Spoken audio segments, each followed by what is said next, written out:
공개용지는 대지 면적의 10% 이하에서 조례가 정하는 기준에 따라 설치합니다. 그래서 대지 면적 10% 이하에서 조례가 정하니까 맥시멈은 10%까지 설치해라 그 얘기고요. 자, 이때 조경 면적은 공개용지 면적으로 할 수 있다 없다?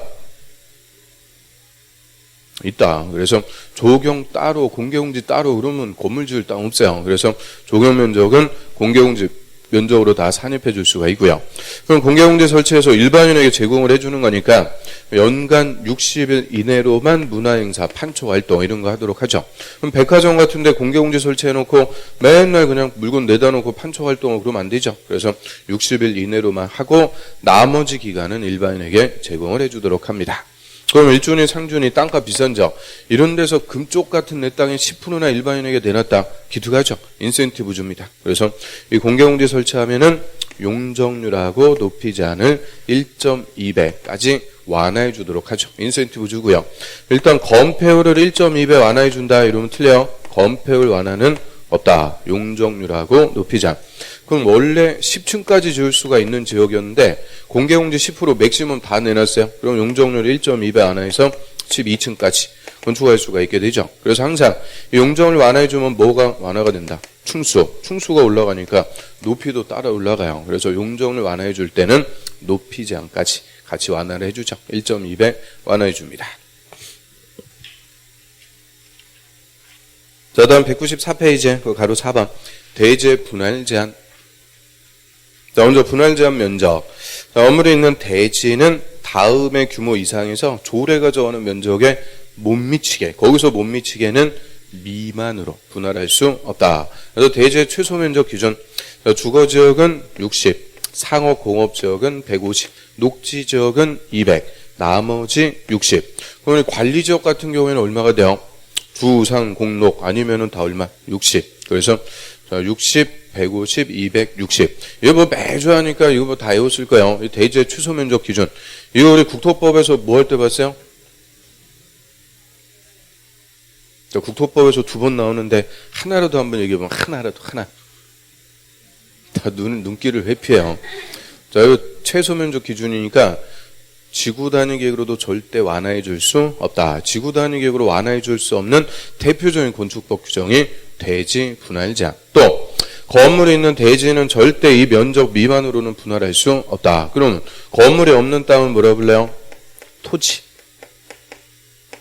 학교론에 너무 학교론에 집중해갖고 학교론에서는 나대지 우리 공법에서는 토지라고 그러죠. 맨날 그냥 1차만 하니까. 네, 아무튼 그래서 자, 토지는 요 대지 분할 제한 면적 미만으로 분할할 수 있어요. 다만 너무 토지가 작아지는 거니까 뭘 받아갖고 개발행위 허가 받아갖고 분할할 수 있다. 그래서 개발행위 허가 대상 토지를 이 대지 분할 제한 면적 미만으로 분할하려면 허가 받아야죠.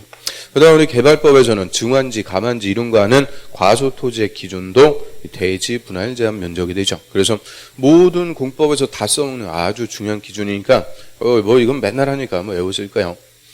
그다음에 그 밑에 동그라미 2번. 또 건물에 있는 대지는 다음 기준에 못 미치게, 여기서 못 미치게는 위반되게 분할할 수도 없다. 그래서 6개 건축법 규정에 위반되는 분할도 할 수가 없대요. 그 기억법. 대지와 도로의 관계. 이게 무슨 관계? 뭐 부적절한 관계 그런 거 아니라 그랬죠? 접도의무라 그래요. 접도의무. 그럼 접도의무에 위반하게 된다. 즉 도로에 2m 이상 접하지 않게 되는 맹지로 만드는 분할 당연히 할 수 없습니다. 또 건폐율하고 밑에 용적률. 건폐율하고 용적률은 최대한도를 정해놓고 최대한도를 초과하면 안 되는 거예요. 건폐율, 용적률을 초과하게 되는 분할. 예를 들어갖고 대지 면적 200제곱미터. 근데 이 대지의 건폐율이 50% 이렇게 정해져 있어요. 그럼 건폐율 최대한도 50%다 이 말은 건축 면적을 대지 면적의 50%까지, 그 100제곱미터까지만 건축해라. 그래서 이 대지의 건축 면적, 이 건물의 수평 면적을 80제곱미터 썼어요. 그럼 건폐율 200분의 80, 40%밖에 안 썼죠. 그 50% 초과 안 했으니까 좋았는데, 자, 이 대지를 분할해버려요. 100제곱미터, 100제곱미터. 분할했다? 그럼 100제곱미터 대지의 건축 면적 80, 건폐율 80%, 50%훅 초과하게 되죠. 자, 이런 분할 할 수 있다, 없다? 없다. 그래서 건폐율이나 용적률을 초과하게 되는 분할. 이것도 당연히 금지입니다. 그다음에 공지, 그 밑에 높이 제한, 일조 공간 높이 제한, 이런 건축법 규정에 위반되는 분할도 할 수가 없도록 하고요. 그다음 밑으로 합니다. 이제 도로. 자, 이것도 건축법상의 도로야. 건축법상의 도로란 사람의 보행과 자동차의 통행이 가능한. 그럼 보행과 통행이 가능한데 이 중에서 보행은 필수예요. 보행을 할 수가 없으면은 건축법상의 도로가 될 수가 없어요. 그런데 자동차의 통행은 불가능한 경우도 있죠. 자동차의 통행이 불가능할 때는 너비 얼마 이상이면 3m 이상이면 도로로 봐준다. 이런 예외가 있어요. 그런데 보행은 무조건 할 수가 있어요. 그래서 보행과 통행이 가능한 너비 폭이 적어도 4m 이상. 그럼 너비 4m 이상. 이유는 차가 한 대 다니려면 폭 얼마 이상? 2m. 그래서 차가 교차할 수 있게끔 너비는 4m 이상. 이거 소유너비라 그러죠. 현재 개설되어 있는 도로뿐만 아니라 예정도로도 다 포함합니다. 그럼 나중에 도로가 됐고 이 예정도로 우리 대표적으로 공법에서 뭐가 있을까요? 예정도로. 우리 갈수록 실력이 올라가는 게 아니고 보면은 그래서 예정도로 대표적으로 도시군 계획 시설인 도로. 도로는 기반시설이니까 설치하려면 도시군관리계 결정해죠. 도시군관리계 결정, 도시군계획시설로 결정. 나중에 시설사업이 시행되면 도로가 설치가 되는 거예요. 그래서 도시군계획시설로 결정된 도로, 그게 대표적인 예정도로다라고 하고요. 그래서 이 세 가지 요건을 도로의 실질적 요건이라고 그래요. 건축법상의 도로가 되려면 일단 실질적 요건 세 가지 갖추면서요. 형식적인 요건을 또 갖춰야죠. 국토법이나 도로법 등 관계법령에서 신설 변경에 고시가 된 도로. 도로법에서 여기에는 도로법 몇 조에 따라서 정한 도로입니다. 고시를 해줘야 돼요. 또는 허가권자가 건축허가나 신고할 때 그 위치를 지정해서 공고. 허가권자가 소방도로 같은 거 공고할 수가 있죠. 그래서 고시 또는 공고가 있어야 건축법상의 도로가 됩니다.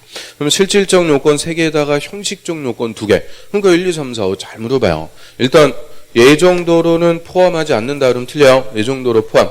그 다음 법에서 고시가 된 것만 도로다. 틀려요. 고시 또는 뭐가 있어야 된다. 공고. 공고가 있어도 건축법상의 도로가 되죠. 그 다음 맨 밑에 그 예외. 시군구청장이 지형적 조건으로 차량 통행을 위한 도로의 설치가 곤란하다고 인정해서 그 위치를 지정 공고한 구간은 너비가 4m까지 필요 없고 3m 이상이면 도로가 됩니다. 그러면 차량 통행을 위한 도로의 설치가 곤란하다. 차가 다닐 수는 없고 사람이 보행만 할 수 있다. 이거 대표적으로 달동네 계단식으로 된 도로 같은 거 있죠. 계단식 도로. 차가 다닐 수가 없대요. 이때는 너비 4m까지 필요 없고 얼마 이상? 3m 이상. 또 옆으로 합니다. 막다른 도로. 자, 막다른 도로는 끝이 막혀있는 도로예요. 우리 주택가 골목길. 커브 탁 트니까 끝에 대문 딱 막혀있고요. 여기 집 지어놨어요. 그래서 이런 끝이 막혀있는 막다른 도로는 막다른 도로의 길이가 얼마냐에 따라서 일정 너비 이상 돼야 건축법상의 도로가 되고요. 그 밑에 표에 보면 자, 이 길이가 10m 미만 짧아요. 걸어만 가면 되니까 2m 이상. 근데 10m 이상 35m 미만일 때는 3m 이상. 그런데 세 번째 거. 막다른 도로의 길이가 35m 이상일 때는 너비가 얼마 이상? 6m 이상. 이거는 또 4m 갖고 안 됩니다. 오히려 소요 너비가 강화되는 거예요. 6m 이상. 그러면 여기서 이제 논점은 요거죠. 35m. 자, 이 35m 얘가 뭐예요? 소방차 호스 길이라고 그랬죠. 그래서 35m 이상이면은 요 끝에 건물에 불났다. 화재가 발생. 그러면 소방호수가 안 다니까 소방차 들어가야죠. 즉 소방도로를 확보하기 위해서 너비가 6m 이상을 요구하는 거죠. 그래서 자 35m, 6m 뭐가 더 중요한 거예요? 이게 중요한 거예요. 이게 논점. 도로의 소요 너비. 근데 맨날 우리는 뭐만 알고 있다. 35m. 요것만 귀신같이 알고 있고요. 코글로 6m는 또 뭔지. 그래서 35m 이상일 때는 너비 6m 이상입니다. 그 다음으로 3번 도로의 지정 폐지 변경. 자, 허가권자 도로를 지정할 수도 있고 폐지 변경할 수도 있는데 그 절차입니다. 지정. 자, 허가권자는 도로의 위치를 지정 공고하려면 그 도로의 이해관계인 동의받아야 된다. 라고 고요. 원칙. 그럼 이해관계인의 동의받아라. 거기서 이해관계인이란 소유자, 토지 소유자. 남의 땅에다 함부로 도로 지정하고 그러면 안 되죠. 도로 지정을 넣으면 소유자. 동의받는 게 원칙. 근데 다만 다음에다 하면은 동의 없이 건축위원회 심의 또는 심의만 거쳐갖고 지정할 수 있다. 동의 없이 심의만 거쳐갖고 지정할 수가 있대요. 박스에 그 이해관계인이 해외 거주해서 동의를 받기가 곤란할 때 또는 주민이 오랫동안 통행로로 이용하고 있는 사실상의 통로일 때. 그럼 저 시골 같은데 개인